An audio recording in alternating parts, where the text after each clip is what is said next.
سورۃ النساء کی آیت نمبر 142 142 سورہ نساء کا 21واں رکوع اور 5ویں پارے کا آخری رکوع۔ اللہ رب العالمین نے ارشاد فرمایا، ان المنافقین یخادعون اللہ وہو خادعہم۔ اس کا ترجمہ کرنے سے پہلے ایک بڑی دکھ کی بات آپ کی خدمت میں عرض کرتا ہوں۔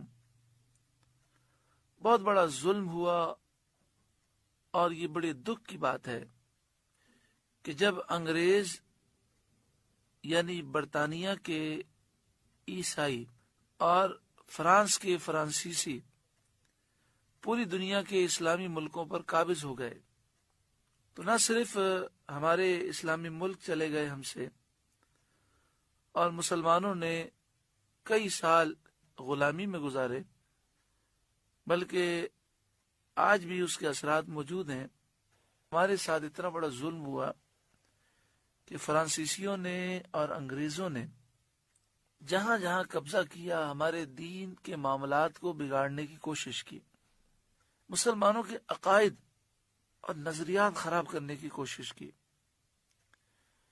اس کے لیے ایک بڑا خطرناک وار بر صغیر میں تو یہ ہوا کہ انگریزوں نے غلط تراجم کرائے اور پھر غلط ترجمے عام کر دیے۔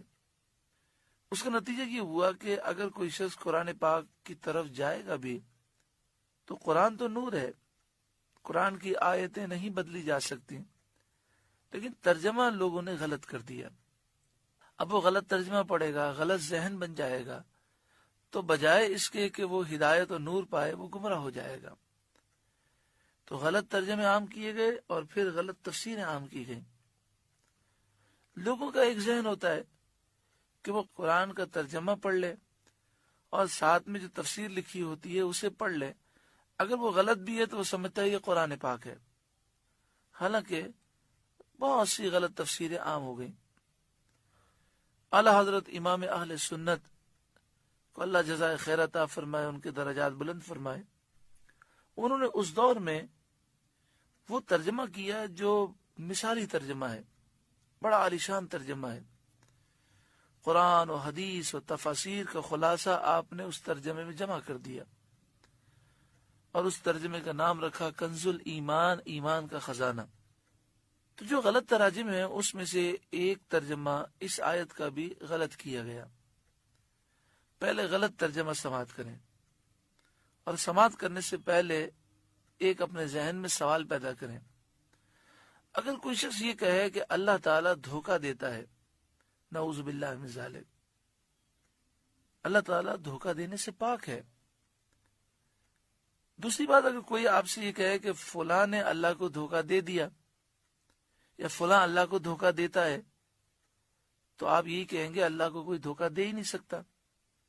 اعلی حضرت امام اہل سنت کے دور میں جو غلط تراجم انگریزوں نے عام کیے، اور آج بھی اگر آپ چاہیں تو تاج کمپنی کی کسی دکان پر بھی کھڑے ہو جائیں، مختلف تراجم اٹھا کر دیکھیں، تو میں چند آیتیں آپ کو بتاتا ہوں، ان آیتوں میں آپ ترجمہ دیکھیں تو وہ ترجمہ آپ غلط پائیں گے۔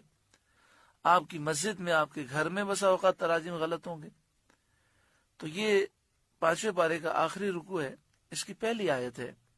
جو غلط ترجمہ کیا گیا وہ اس طرح کیا گیا، ان المنافقین یخادعون اللہ، بے شک منافقین اللہ کو دھوکہ دیتے ہیں۔ اس سے یہ تاثر عام مل گیا کہ منافقین اللہ کو دھوکہ دیتے ہیں۔ یہ تاثر سے یہ ذہن بنا کہ اللہ کو کوئی دھوکہ دے سکتا ہے، حالانکہ یہ بات نہیں ہے، اللہ کو کوئی دھوکہ دے ہی نہیں سکتا۔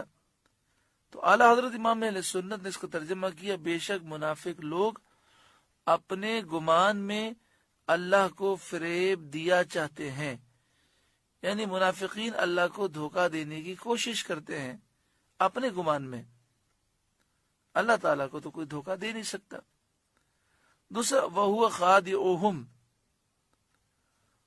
اس کا ترجمہ جو غلط کیا گیا وہ یہ کہ اللہ انہیں دھوکہ دیتا ہے، نعوذ باللہ من ذالک، اللہ تعالیٰ دھوکہ دینے سے پاک ہے۔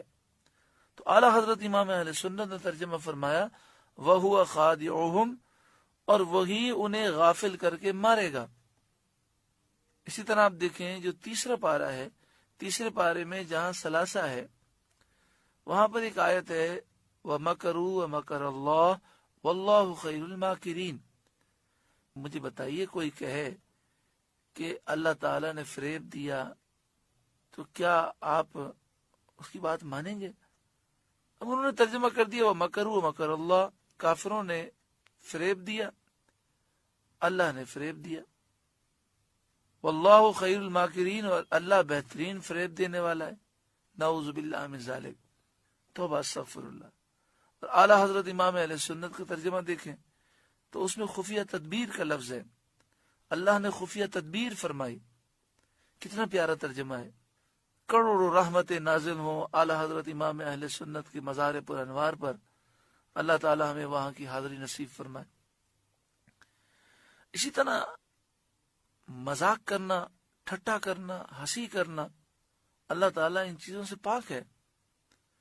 سورہ بقرہ کی آیت نمبر 15، اللہ یستہزئ بہم، اس کا ترجمہ کر دیا گیا کہ اللہ ان سے ٹھٹا کرتا ہے، بعض نے کر دیا اللہ مذاق کرتا ہے، بعض نے کہا اللہ تعالیٰ ہنسی کرتا ہے، نعوذ باللہ من ذالک۔ پھر اس کا نتیجہ کیا ہوا؟ نتیجہ یہ ہوا کہ انٹرنیٹ پر بہت ساری ویب سائٹ بن گئی۔ عیسائیوں نے ویب سائٹ بنا کر یہ اعتراض کیا کہ یہ اگر اللہ کا کلام ہے تو یہ تو اللہ کی توہین کر رہا ہے۔ مسلمان تو اللہ کو یہ مانتے ہیں کہ اللہ دھوکہ دیتا ہے، فریب کرتا ہے، اللہ تعالیٰ ہنسی کرتا ہے، ٹھٹا کرتا ہے، مذاق کرتا ہے۔ تو اس کا جواب یہی دیا گیا کہ یہ ترجمے غلط ہیں۔ بس عرض یہ ہے کہ اللہ سے دعا مانگیں، اللہ تعالیٰ ان کافروں کی سازشوں کو ناکام بنائے، صحیح ترجمہ اور صحیح تفسیر عام ہو جائے۔ ان المنافقین یخادعون اللہ، بے شک منافق لوگ اپنے گمان میں اللہ کو دھوکہ دینا چاہتے ہیں، فریب دینا چاہتے ہیں، کیونکہ حقیقت میں تو اللہ کو فریب دینا ممکن ہی نہیں ہے۔ یہاں پر ایک سوال پیدا ہوتا ہے کہ منافقین تو اللہ کو مانتے تھے، منافقین اللہ کی توحید کو بھی مانتے تھے، اللہ کو وحدہ لا شریک بھی مانتے تھے، منافقین اللہ کے سوا کسی کی پوجا بھی نہیں کرتے تھے، اللہ کے سوا نہ کسی کو الہ مانتے نہ خدا مانتے۔ منافقین نبی اکرم صلی اللہ علیہ وآلہ وسلم کے بے ادب تھے، دل میں حضور کی محبت نہیں رکھتے تھے، حضور کی تعظیم و توقیر سے دور تھے، اور مسلمانوں کے دلوں میں وسوسے پیدا کرنے کی کوشش کرتے، کبھی حضور کے علم پر اعتراض کرتے، کبھی حضور کی شان پر اعتراض کرتے۔ یہ منافقوں کی علامتیں ہیں اور یہ منافقوں کا طریقہ ہے۔ تو سوال یہ ہے کہ منافقین تو اللہ کو مانتے تھے، تو یہ کیا اس آیت کے معنی ہوئے کہ بے شک منافق لوگ اپنے گمان میں اللہ کو فریب دیا چاہتے ہیں، اللہ کو فریب دینا چاہتے ہیں؟ منافقین تو اللہ کو فریب دینے کی کوشش کرتے ہی نہیں تھے۔ تو فرمائے یہاں پر مراد ہے منافقین رسول اللہ کو دھوکہ دینے کی کوشش کرتے ہیں، اور منافقوں کو اس آیت میں یہ بتایا گیا کہ رسول کا اللہ کے دربار میں وہ قرب ہے کہ رسول اللہ کو دھوکہ دینے کی کوشش کرنا در حقیقت اللہ کو دھوکہ دینے کی کوشش کرنا ہے۔ وَهُوَ خَادِعُهُمْ، اور وہی انہیں غافل کر کے مارے گا۔ تو جو نبی اکرم صلی اللہ علیہ وآلہ وسلم کی گستاخی اور بے ادبی کرتا ہے، جو حضور کی تعظیم، محبت اور حضور کی عزت لوگوں کے دلوں سے نکالنے کی کوشش کرتا ہے، جو حضور کی شان و عظمت پر اعتراض کرتا ہے، وسوسے پیدا کرنے کی کوشش کرتا ہے، وہ ایسا برباد ہوتا ہے کہ اسے بھی معلوم نہیں ہوتا کہ میری بربادی کتنی قریب آ چکی ہے۔ وَإِذَا قَامُوا إِلَى الصَّلَاةِ، اور جب نماز کو وہ کھڑے ہوتے ہیں، قاموا کسالى، ہارے جی سے، یعنی سستی کے ساتھ نماز وہ ادا کرتے ہیں، کیونکہ ایمان تو ہے نہیں جس سے عبادت کا ذوق اور لطف انہیں حاصل ہو، صرف ریاکاری و دکھلاوا کرتے ہیں، اس لیے منافقین کو نماز بوجھ محسوس ہوتی ہے۔ اب سوال یہ ہے کہ جب دل میں ذوق نہیں ہے تو پھر یہ لمبی لمبی نمازیں کیوں پڑھتے ہیں؟ کیونکہ منافقین صحابہ کرام کے سامنے لمبی لمبی نمازیں پڑھتے، خوب قرآن پاک کی تلاوت کرتے اور خوب تصنع بناوٹ کرتے کہ ان کے جیسا تو کوئی نیک دنیا میں ہے ہی نہیں۔ گفتگو کرتے تو گفتگو میں ایسا لگتا جیسے بڑی آخرت کی فکر ہے ان کو۔ تو فرمائے یراؤون الناس، لوگوں کو دکھاوا کرتے ہیں۔ یہ لمبی لمبی نمازیں دل سے نہیں پڑھتے، دل میں تو سستی ہے، کاہلی ہے، دل میں تو ذوق نہیں ہے، لیکن لوگوں کو متاثر کرنے کے لیے اور دکھانے کے لیے وہ نمازیں اور دیگر عبادات کرتے ہیں۔ وَلَا يَذْكُرُونَ اللَّهَ إِلَّا قَلِيلًا، اور اللہ کو یاد نہیں کرتے مگر تھوڑا۔